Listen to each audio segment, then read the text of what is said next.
TELUS, en dans votre fourmi pour tout pour. Fais Chelbert, on fait quoi? Pasteur Lafleur a déclaré. C'est pas ce moyen. Moi qui niveau psychologue, eh oui, moi confirmé que tu fille a des troubles mentaux. Comment c'est menti? Voir l'extrait des minutes de grève du tribunal de première instance de Port-au-Prince en date du 21 janvier 2015 contre 7. Pour aller plus loin, Pasteur Amel Lafleur avait même changé le prénom de Stéphanie en Esther. Voir les déclarations des témoins au cabinet d'instruction, il a exigé à la mère de l'interné de venir accomplir des tâches domestiques chez lui et d'apporter des produits alimentaires et de l'argent chez Lycée pour ce traitement. Ils n'ont utilisé que des manœuvres frauduleuses pour soutirer de l'argent et des services.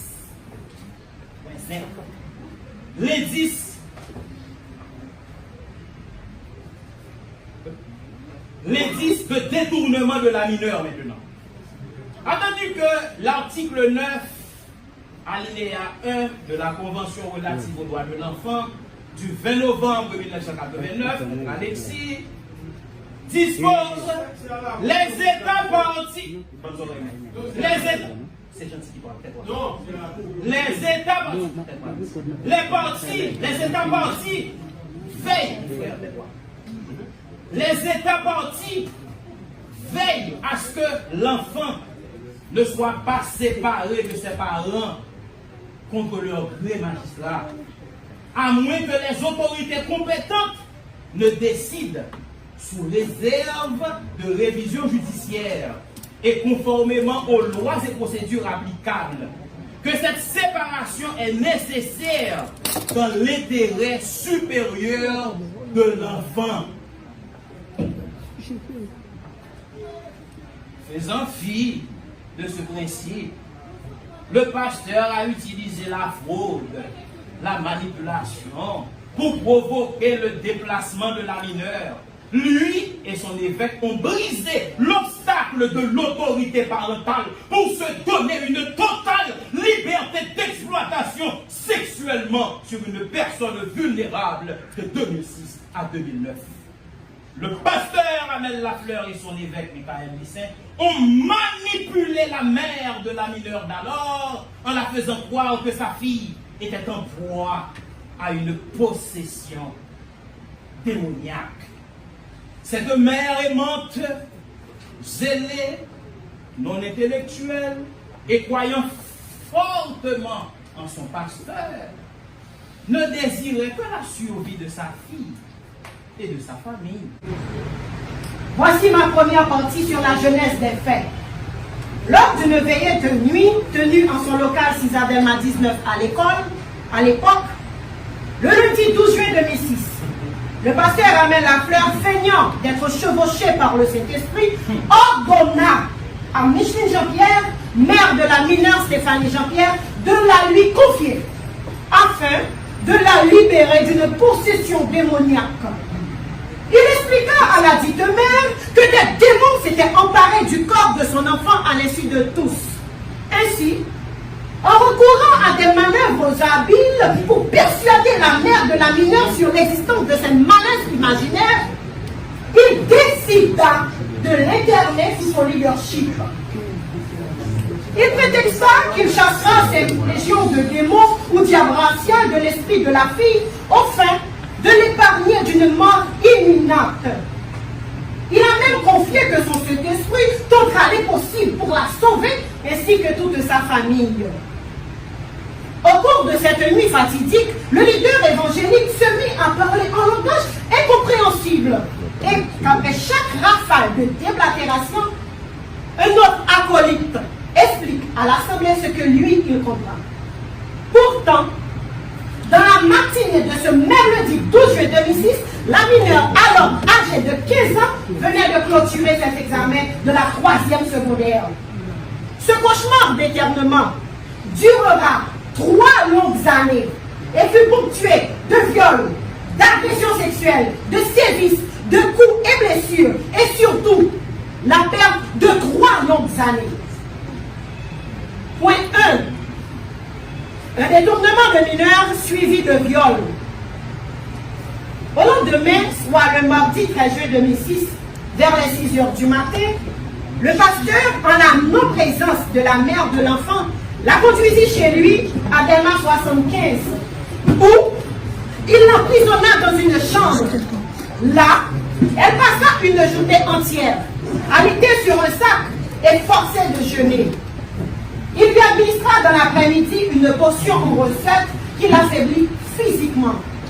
Le soir venu, il veut donc Catimini dans la chambre pour la violer sauvagement en grommelant un langage impénétrable avec sa Bible en main. Le lendemain du viol, soit le mardi 14 juin 2006, face au refus de la mineure de se laver et pour s'accorder une impunité pour son viol, il se fit aider par de jeunes adeptes dévoués à sa personne qui la baignèrent de force. Suite à ces faits, il appela la mère de la mineure pour lui laver le cerveau en lui disant: depuis que soir, oui, c'est Jean-Pierre, des mots dans petit toi. Pas oublier, non, c'est Jean-Pierre, c'est moi. Des mots dans pile menti, oui, c'est moi. Depuis où, ouais, nous avons seulement menti, des mots tout rentré sous. En tant qu'homme de Dieu, moi-même, mettons en garde. Ainsi, ces faits relatés constituèrent le premier acte de viol perpétré sur la mineure. Les journées du 12, du 13 et du 14 juin 2006 sur décrites représentèrent pour elle les 3 premières marches d'une interminable descente vers une cascade tumultueuse de violation de ses droits. Point 2.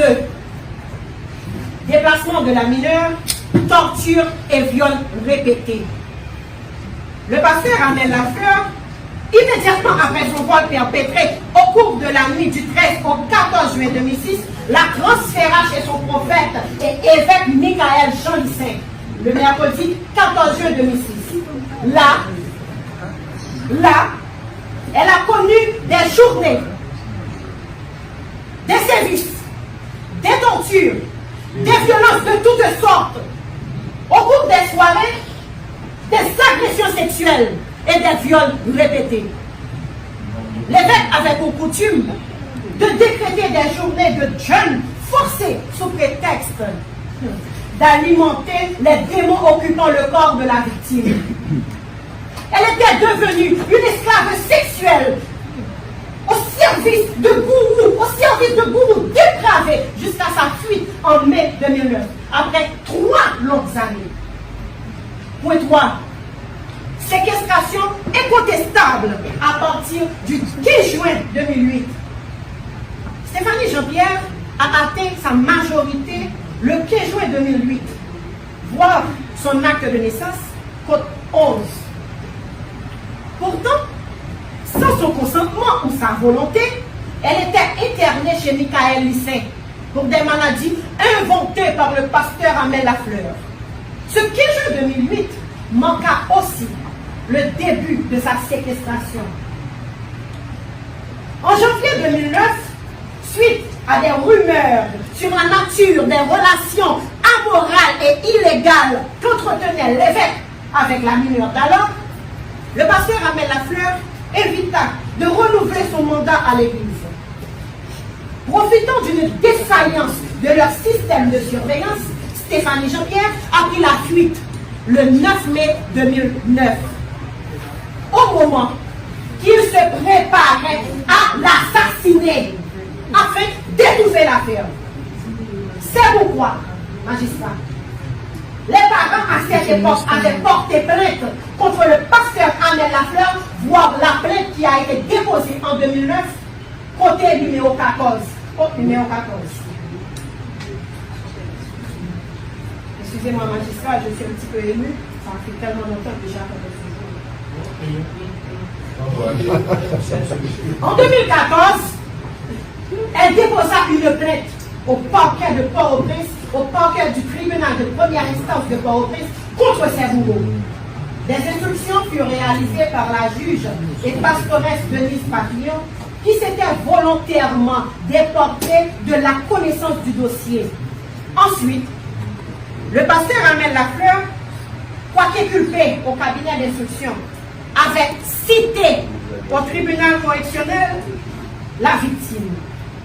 Il exigeait des dommages et intérêts de 1 500 000 goules. Mais le juge William Morin, siégeant au tribunal correctionnel, pasteur également, s'était déporté de l'affaire. Puis, la conduite du dossier fut confiée au juge instructeur Jodilien Fanfan. Depuis, le pasteur Amel Lafleur ne cesse de persécuter la victime via ses campagnes médiatiques. Après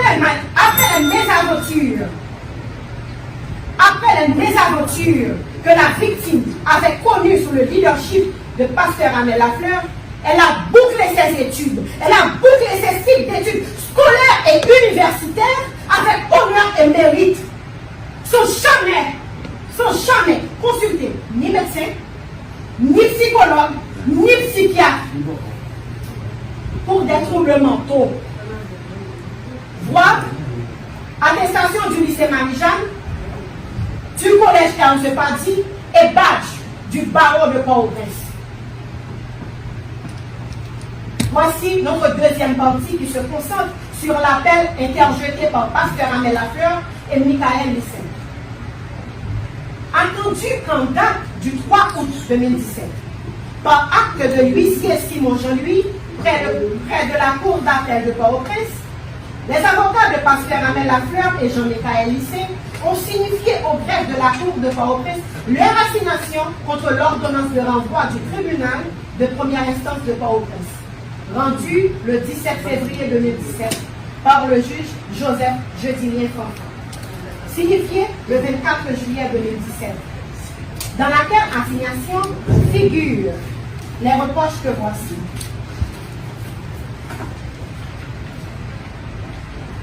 Petit point 1. Sur l'absence de mention du réquisitoire d'informer. Attendu que les appelants ont déclaré sans aucun texte à la CLI que le second juge instructeur n'a pas été saisi par un réquisitoire d'informer. Attendu que la juge pastoresse Denise Papillon s'était volontairement déportée du dossier. Suite à ce déport, le doyen du tribunal de première instance, conformément aux articles 97 et suivants du décret du 22 août 1995 sur l'organisation judiciaire, avait choisi un autre juge pour la poursuite de l'instruction. Voir l'ordonnance de dessaisissement de la juge Denise Moïse Papillon, code numéro 1. Attendu que le second juge, désigné par le doyen du tribunal de première instance, ne le saurait au moyen de nouveaux réquisitoires. Il ne s'agissait pas d'une nouvelle affaire. En l'espèce, le fait par le second juge d'instruction de n'avoir pas été saisi par un nouveau réquisitoire ne rend point nulle son ordonnance. La note jurisprudentielle numéro 2 au bas de l'article 64 du Code des instructions criminelles dispose: est à l'abri de toute censure l'ordonnance de l'instruction criminelle contre laquelle il n'est évoqué la violation ou l'omission de formalités essentielles prévues par la loi à peine de nullité. De plus, sur la première page de l'ordonnance de renvoi, le second juge instructeur a fait mention du réquisitoire daté du 28 juillet 2016, vu que c'était la même affaire. Pourquoi la Cour d'appel de Port-au-Prince écartera cette observation pour être non fondée? Point 2. Sur l'identification du témoin et sur son absence de prestation de serment. Attendu qu'il est de principe, l'œuvre du juge d'instruction est à l'abri de toute censure, même lorsque certaines formalités essentielles auraient été violées ou omises. Pour qu'elle soit frappée de nullité, il faut un texte pénal le précisant. Contrairement à la remarque des appelants, l'identité du témoin Banel Das a été clairement établi par la présentation de la citation qui lui a été signifiée. Ensuite, l'identité du dit témoin n'a jamais été contestée par aucune des parties. À la deuxième page de son procès-verbal d'audition, il est écrit au premier paragraphe qu'il a prêté serment de dire toute la vérité. Attendu que la note jurisprudentielle au bas de l'article 62 du Code d'instruction criminelle, annoté par Jean Vandal, l'arrêt du 7 juillet 1941 dispose: le Code d'instruction criminelle n'exige pas que devant la chambre d'instruction comme devant la juridiction de jugement, le serment soit prêté à peine de nullité. La sanction prescrite est une amende contre le greffier.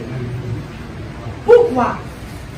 La Cour d'appel de Port-au-Prince rejettera à nouveau cette observation qui ne cadre aucunement avec les prescrits de la législation régissant la matière. Point 3. À propos du défaut de certificat médical ou de rapport.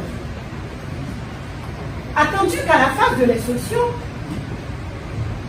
il n'existe pas que le certificat médical pour éclairer la lanterne du juge instructeur. Il lui suffit les indices et les présomptions. En l'espèce, il lui convient de déceler dans les faits les circonstances conduisant à la matérialité de l'acte.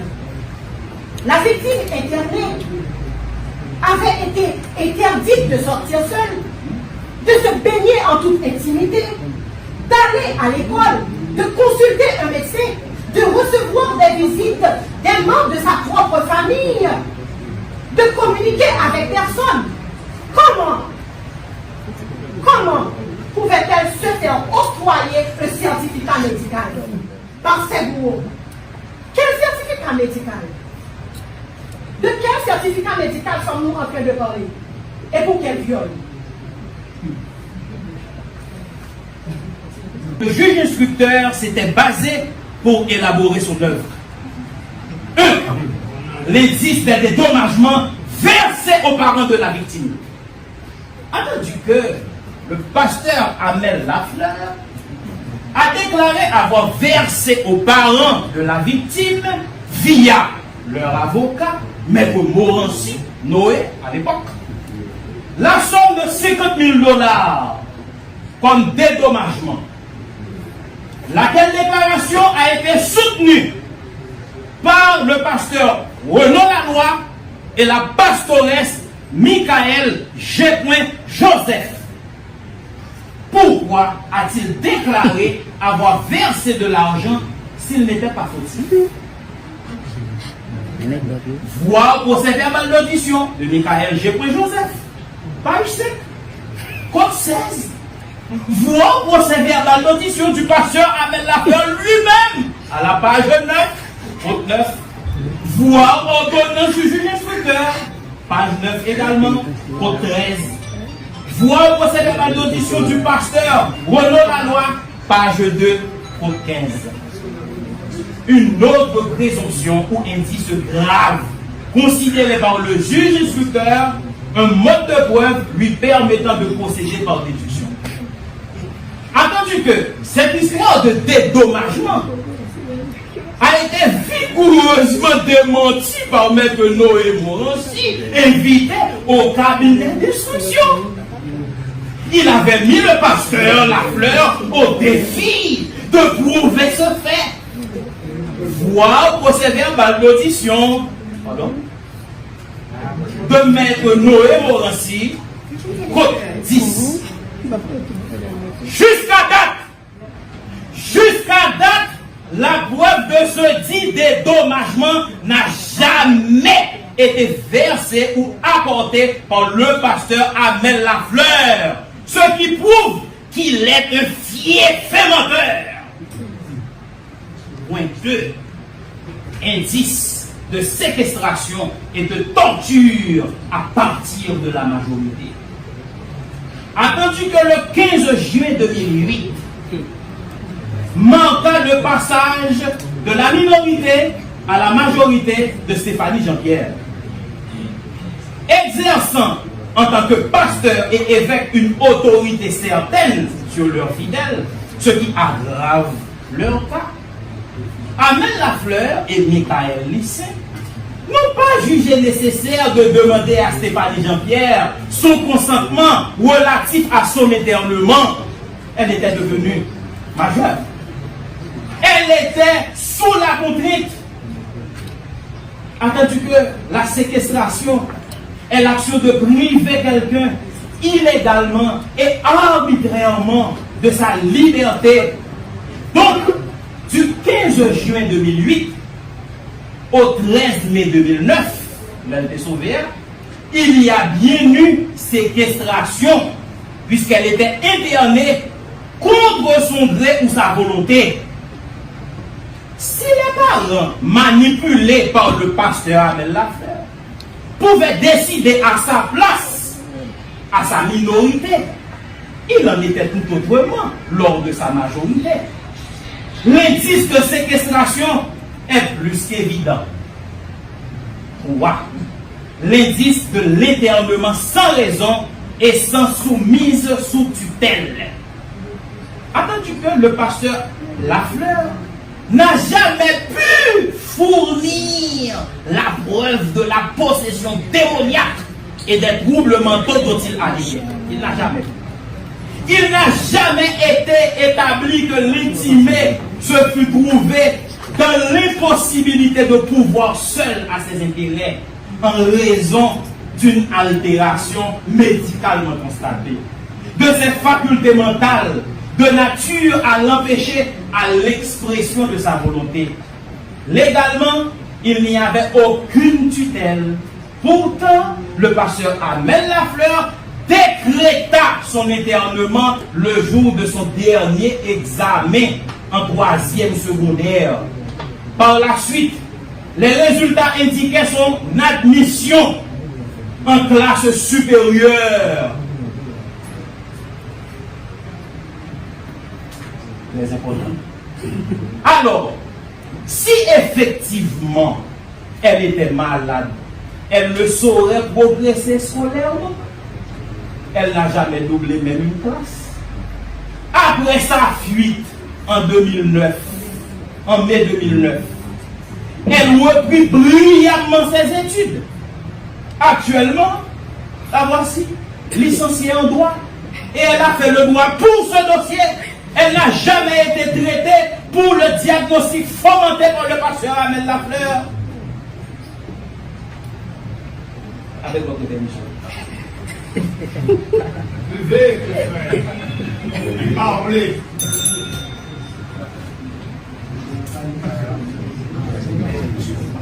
Bravo, ça m'a dit, ça a dit d'aller. Attention. Point 4 maintenant. Bravo. L'indice d'escroquerie. Bravo.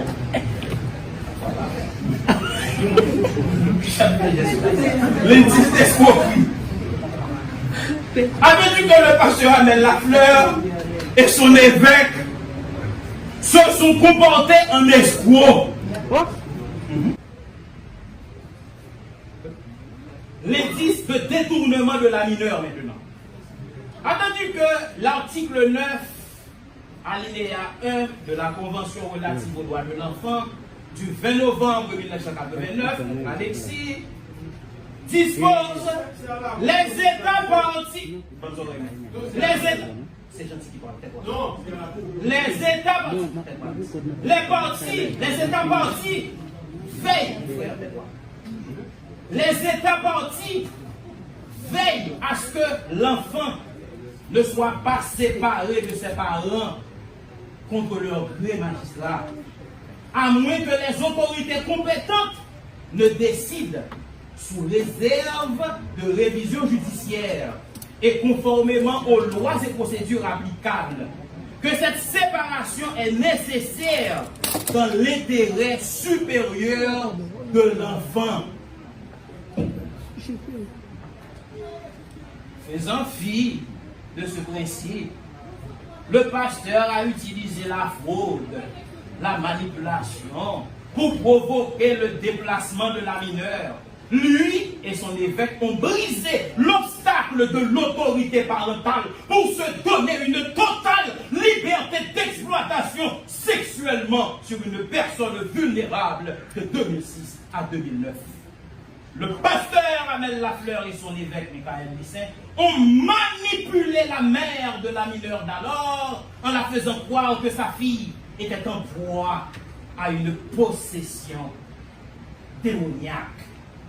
Cette mère aimante, zélée, non intellectuelle et croyant fortement en son pasteur, ne désirait que la survie de sa fille et de sa famille. 6. La mission du juge instructeur. La recherche des indices. Attends-tu que le juge instructeur, pour faire œuvre qui vaille, a besoin de présomption et d'indices suffisants et concordants pour bien utiliser ces indices ou présomptions? Le dit juge n'a qu'à compter sur leur renforcement. De plus, il n'est pas tenu pour rendre son ordonnance d'adopter la position du parquet, d'expert ou autre. En espèce, c'est ce que le juge d'instruction a fait. Attendu que l'arrêt du 10 novembre 1986 dispose, la mission du juge d'instruction, partant celle de la cour d'appel qui examine son ordonnance, consiste essentiellement à rechercher des indices de culpabilité. Le juge d'instruction, qui a examiné les pièces, recueilli les dépositions des témoins, étudié les circonstances, est souverain appréciateur des faits analysés. Dans la même lignée, un autre arrêt paru le 5 novembre 1947 a produit l'observation suivante. Est suffisamment motivée la décision qui, après avoir fait la critique des dépositions de certains témoins, se base sur des présomptions pour condamner une partie du délit. Attendu que l'arrêt du 10 juillet 1989 l'enseigne, la mission des juridictions d'instruction consiste à rechercher des présomptions, indices et charges suffisantes de nature à motiver soit la prévention, soit l'inculpation. En l'espèce, c'est ce qu'a fait l'irréprochable juge instructeur Jodinien Fanfan. Pourquoi? La cour d'appel de Port-au-Prince dira qu'il y a bien eu séquestration, puisque du 15 juin 2008, la date d'anniversaire qui marque la majorité de la mineure, jusqu'au 13 mai 2009, la date où elle avait pris la fuite, l'intimé était devenu majeur et interné sans son consentement chez l'évêque, sous ordre du pasteur Lafleur, où elle a subi des viols, maltraitances, coups et blessures. Une sacrée mémoire ampliative qui est censée y avoir réponse à réquisitoire ministère public là que avocat pasteur Amelio est jugé bon pour rédiger. Et c'est mémoire ça qui était lu. Moi-même, j'ai la parole. Et puis, j'ai gagné partie victime qui était venu lire conclusion. Et j'en nous constaté, audience nous arrivons plus de 2 heures, les juges se sentent tout à fait épuisés et ils mettent à faire en continuation à la plus prochaine audience.